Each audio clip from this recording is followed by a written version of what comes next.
大家好。而家今日嗰個天氣都幾好。準備係 outside 同大家分享一下一啲北外同埋國際一啲事情聊聊天一下。美國咧前國務卿Mike Pompeo禮拜六咧接受美國咧測試電視訪問測試新聞訪問嘅時候表示咧，係中國武漢病毒研究所進行秘密軍事嘅研究佢係聲稱有重大證據喎。哇！呢啲係真係大件事顯示咧就知道呢個病毒係來自實驗室彭佩奧咧係警告實驗室淨係進行危險嘅研究真係而家呢啲如果證據咧確鑿咧，我睇嗰個最少嘅最輕生係根治賠款要重新起動實際咧，如果係仲繼續唔停手，係繼續研究呢啲病咗咧，可以發動咧呢個生化障礙，實際係對人類嗰個好呢個係好危險嘅計算唔係講笑嘅，潛在引發仲一次係致命嘅病毒係泄漏。咁嘅時間已經等呢2-3年已經俾佢搞到好頭暈2020年2019嘅年底秋冬已經係有啲拉難夠，春節前已經係4次咁樣爆出嚟，但有嗰個獨裁國家嗰啲罔顧人類生命嘅安全就係看住呢個罪惡嘅宣泄搞到咧全世界都係一場係人類係大災難。我本嬲到話呢次係一次用生物將係第三次世界大戰咧。其實咧就係呢次係一場咧係超雄嘅生命戰爭。彭佩奧係咁樣講我們可以肯定係講我們知道佢哋係實驗室進行同解放軍有關嘅事情，所以咧同時就係進行軍事嘅活動。他們咧聲稱只係民間嘅研究。可以信嗎？你係而家講嘢邊個信你咧？民間嘅研究呢啲咧係對全世界咁都係傷害越睇咧，令到全世界咧亦好似感覺咧，我哋都係受到好似誤導同埋。一個大騙局人哋係整緊嗰啲生化武器嚟殘殺人類，仲話咩民間研究佢哋係巨作，我哋係羨慕咧巨作形容事物本身，巨作人世會嘅尊嚴，呢啲係現實代表我們所有制度係勁多上面咧呢定咧係。第5幕趙孔昂鬧咗大飛機國務卿彭佩奧對北京嘅指控其實咧係好嚴重嘅。如果係呢個指控屬實咧，我睇咧係百口莫辯。有人咧都係要付出沉重嘅政治代價。彭會我繼續研究嘅實驗室正用危險研究進行病毒嘅嗰個實驗室正在運行，可能正在進行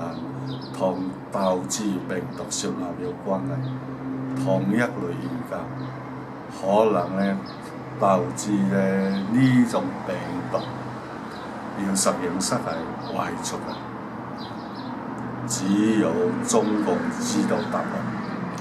世界係值得答案，而佢哋要告訴我們。我希望兩黨去推動要求中共負責，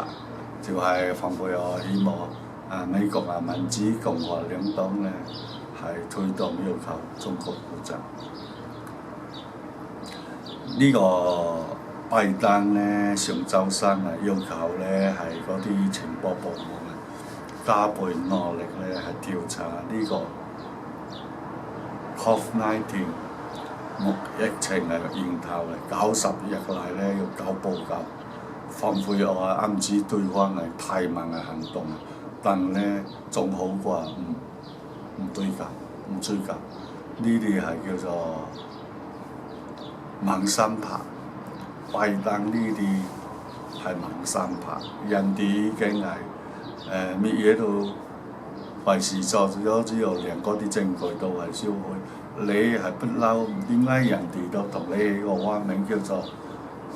中國裝嘛 ，China 裝嘛？你呢啲係真係拜登係唔掂㗎啦，拜登。不過講係講去講去講嚟而家要求佢個調查同埋90日嚟交報告，呢個遲到嘅比冇到好嘅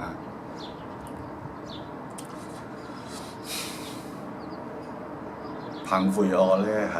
指佢嘅去年中國已經係知道係就知。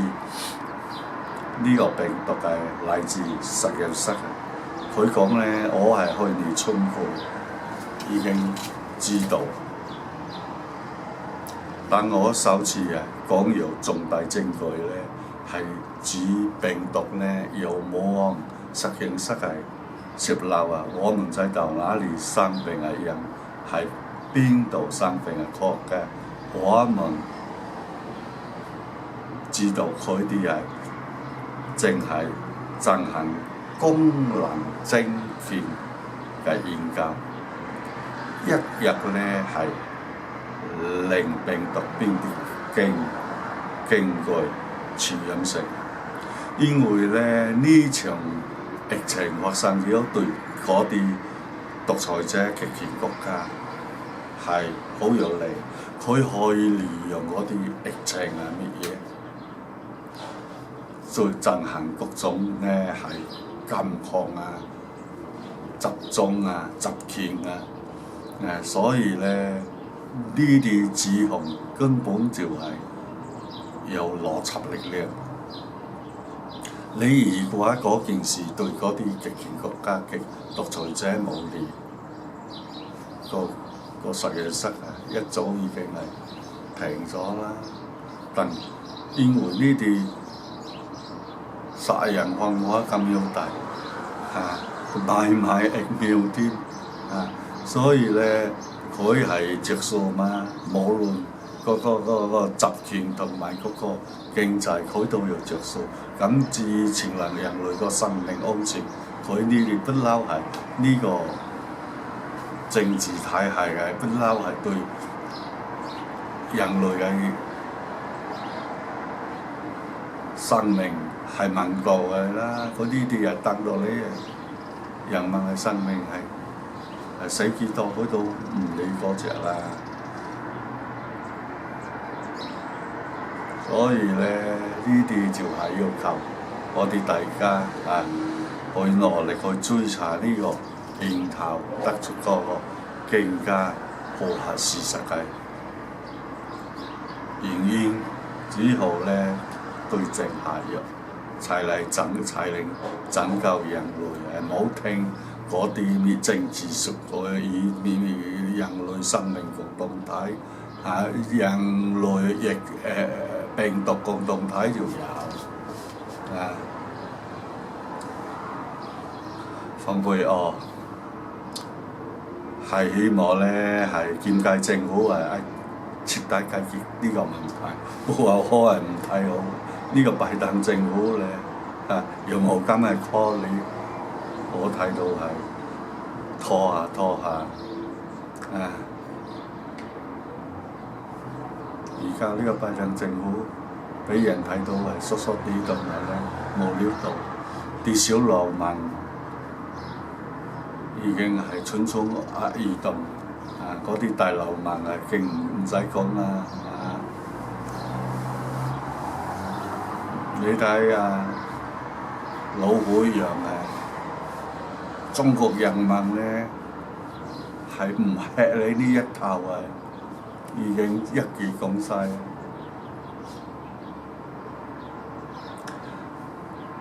蓬佩奧係要求呢個政府係繼續調查話呢個係重要嘅工作要知道係如何發生，我們就係令佢唔再發生，呢個係好啱，係基本道理。你而家唔去追查嗰個源頭，我哋點知道咧？呢個源頭發生之後點傳出嚟？而家係各種事實都會證明喺嗰度傳出嚟，但人哋係銷毀證據，同埋唔配合調查，就係世界各國你如果冇團結起嚟咧，形成一種壓力咧，佢睬你個傻。英國咧嗰啲《每日郵報》咧係取得英國同埋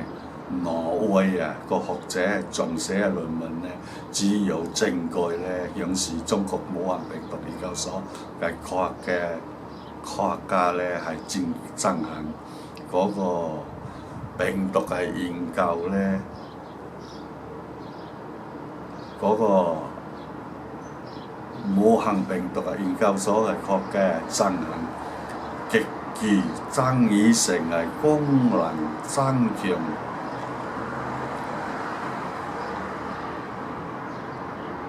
嘅研究期間係製造病毒，呢個指控係非常之嚴重。由英國《每日郵報》咧係取得英國同埋挪威學者撰寫嘅論文係只有證據顯示中國嘅武漢病毒研究所嘅科學家咧係進行極具爭議性嘅功能增強研究期間係製造病毒，以蝙蝠嘅天然冠狀病毒為基礎接上新嘅極端嘅蛋白，使到病毒咧變得更具傳染性。哇！呢個指控咧，直情係生化武器嘅製造。如果係屬實咧，有關係罔顧生命嘅國家咧，係罪責難逃。呢啲係法西斯中嘅法西斯，超級法西斯。好啦，今日咧天氣咁好，大家就一齊嚟分享北美嗰個時光。希望呢個病毒咧係走出嗰個源頭，之後世界人類咧有一種對抗病毒嘅更好嘅辦法。世界嗰啲係用幸福嘅去享受真正嘅幸福同埋安全嘅享受一下大自然同埋。